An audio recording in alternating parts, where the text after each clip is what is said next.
Everyone. కొంచెం ఈరోజైతే delay అయ్యింది. ఏమనుకోవద్దండి. మనం ఇక్కడ నుండి ఇలాగే కలిసి ప్రిపేర్ అవుదాము. రేపటి నుండి మ్యాక్సిమం ట్రై చేస్తాను. సో, మన ఇండియన్ కాన్స్టిట్యూషన్ అయితే ఒక రోజులో తయారైందయితే కాదు. దీని వెనుక చాలా సంవత్సరాల హిస్టారికల్ అండ్ కాన్స్టిట్యూషనల్ డెవలప్మెంట్స్ అయితే ఉన్నాయి.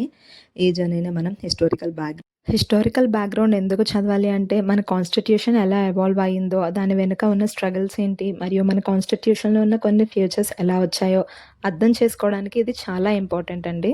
బ్రిటిష్ రూల్ ఇండియాలో అడ్మినిస్ట్రేషన్‌లో చాలా చేంజెస్ అయితే వచ్చాయి. కానీ అదే సమయంలో ఎకనామిక్ ఎక్స్‌ప్లాయిటేషన్, పొలిటికల్ కంట్రోల్ మరియు ఇండియన్స్‌కి గవర్నెన్స్‌లో లిమిటెడ్ పార్టిసిపేషన్ లాంటివి కూడా ఉన్నాయి.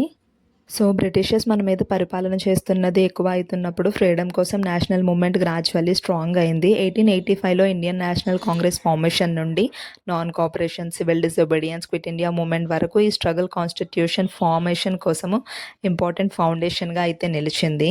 1773 నుండి 1935 వరకు బ్రిటిష్ పార్లమెంట్ చాలా ఇంపార్టెంట్ యాక్ట్స్ అయితే పాస్ చేసింది. దాంట్లో regulating act, pits India act, charter acts, government of India acts ఇవి ఇండియన్ కాన్స్టిట్యూషనల్ డెవలప్మెంట్లో చాలా అంటే చాలా ఇంపార్టెంట్. మనం హిస్టారికల్ బ్యాక్గ్రౌండ్లో దీని ఫస్ట్ పార్ట్ కింద అయితే చదువుతాము.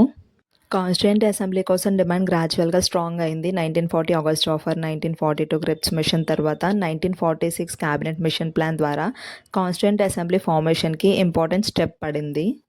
1946లో కాన్స్టిట్యూయెంట్ అసెంబ్లీ ఏర్పడి 9 డిసెంబర్ 1946న ఫస్ట్ మీటింగ్ జరిగింది. డాక్టర్ సత్యనారాయణ సిన్హా ప్రొవిజనల్ చైర్మన్గా అండ్ డాక్టర్ రాజేంద్ర ప్రసాద్ ప్రెసిడెంట్గా అసెంబ్లీని లీడ్ చేశారు. Constituent assembly detail discussions, debates మరియు కమిటీ ద్వారా కాన్స్టిట్యూషన్ని ప్రిపేర్ చేసింది. ఫైనల్లీ కాన్స్టిట్యూషన్ 26 నవంబర్ 1949ని అడాప్ట్ చేశారు. మన కాన్స్టిట్యూషన్ ఒక లాంగ్ హిస్టారికల్ ప్రాసెస్ రిజల్ట్. ఇది మన స్ట్రగల్స్, యాస్పిరేషన్స్ మరియు డెమోక్రటిక్ వాల్యూస్ని రిఫ్లెక్ట్ చేస్తుంది. సో, హిస్టారికల్ బ్యాక్గ్రౌండ్ అయితే కొంచెం కంప్లీట్ అయిపోయింది. నెక్స్ట్ ఇంపార్టెంట్ యాక్ట్స్ని ప్రిపేర్ అవుదాము. So stay tuned for tomorrow's video. If you found this video useful, like, share and subscribe. Have any suggestions or doubts, comment below. Your suggestions are always welcome. Let's prepare together until the APPSC Group 2 exam. All the best for your preparation. Thank you for watching.